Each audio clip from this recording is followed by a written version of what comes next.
they really expect you to buy the narrative that they are spinning about that guy. No, not this guy, though. Y'all really believe that's him. That's interesting. This guy.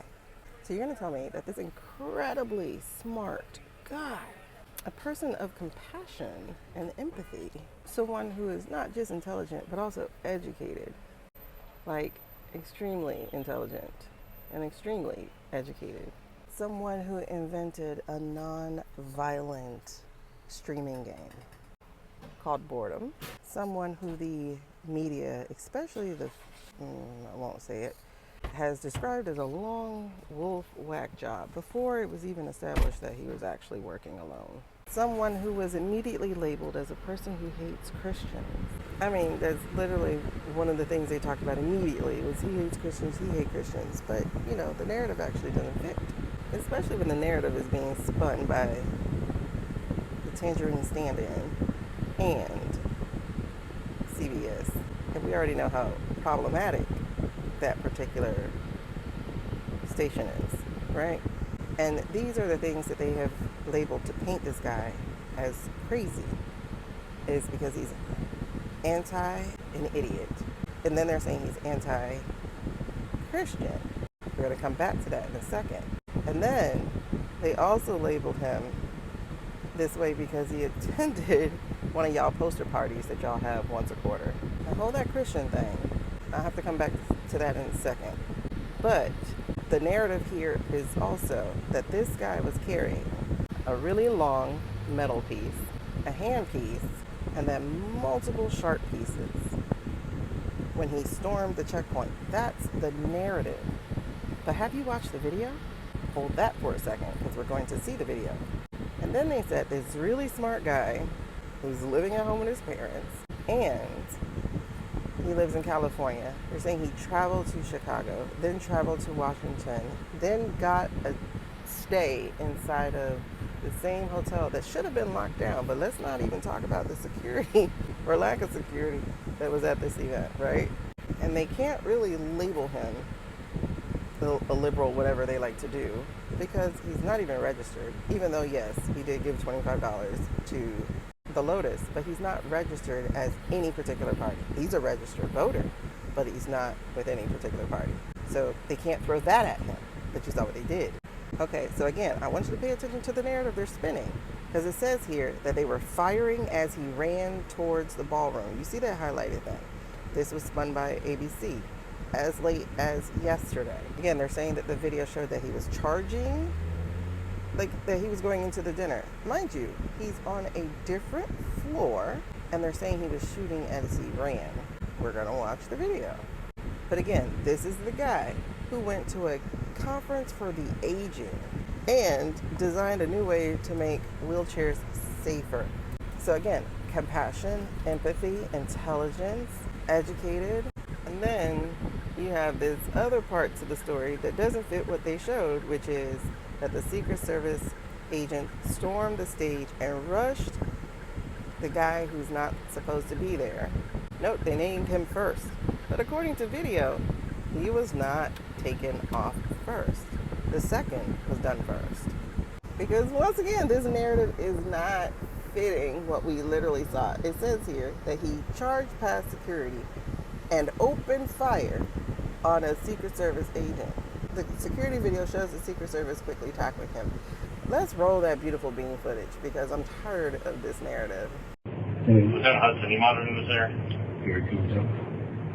Obviously, do you see him pow-pow-powing? Did you? No. And if you, again, go by the video that was shown earlier on one of my pictures, and I'll just insert that here too. Listen to it again. You'll hear how the shots sounded. It was like 5 shots. They all had to come from the agent because homeboy was running and being shot at.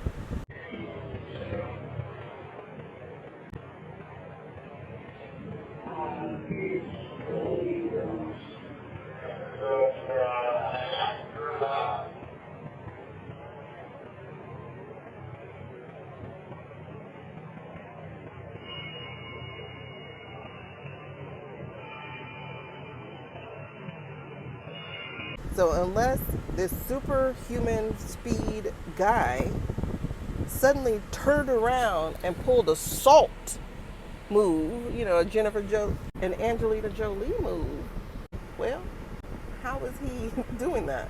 And then, y'all, there's the matter of this Manny Fresh, though. I'm going to do a reading on him later today because I'm not buying any of this, especially with this family suddenly telling the armed forces that he's always been this guy when everyone else has a different narrative of him.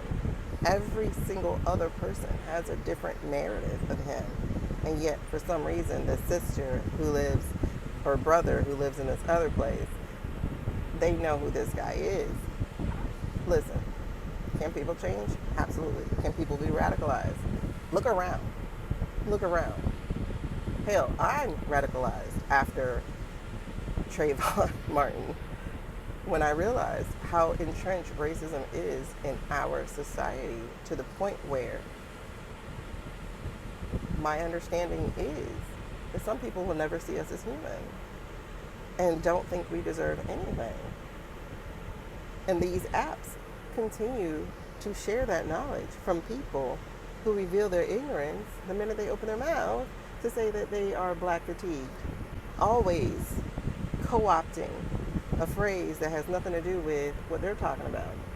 How many times is this perpetrator of war, y'all might call him Pete, keeps overusing the AAVE, African American Vernacular English, and saying F around to find out, sounding like he came out of some COD gameplay.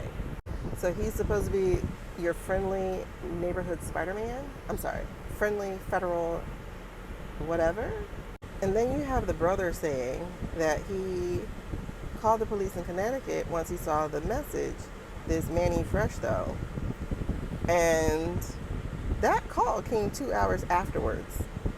But another news thing says that he called as soon as he saw it, such as before it, however, it still came in. Just, y'all.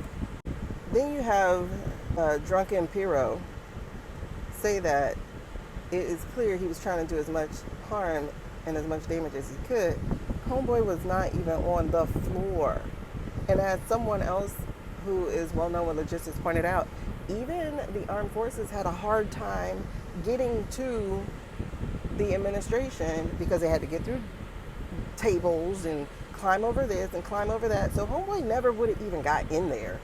And if he did, he wouldn't have had a clear shot. And even if he did, he would not have been able to reach them with a shotgun.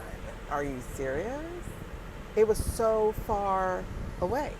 So once again, we have this guy who is interested in nonviolence and giving kids or other people another chance to use chemistry and science to win a fighting game with non-violence, but with skills. And they said here this was the tag, but hello, tags are to be found. It doesn't mean that's what the game is about. So again, about this Christian hate. Apparently, though, he attended a church while in school, the United Reformed Church in Pasadena, and people knew him as a great guy. People knew him as a little autistic. People knew him as nice and kind. People knew him as nerdy. His students knew him as knowledgeable across broad subjects and was generally very intelligent. People knew him as talented. So you're going to tell me somebody who's described this way just had a willy-nilly plan? A plan with like no plan? A plan that was not meticulously planned out? Just what? Let's look at this manifesto. In part 2, because I'm already at 10 minutes. Because even what the family says down here makes absolutely no sense. So the question remains, why did he do it? Was he threatened? Was he activated? Was he hired? Was he blackmailed? Because what I'm not getting is that this was on his own accord with no real plan. Just some random, I finally have my shot, let's throw something together. He's not that kind of guy.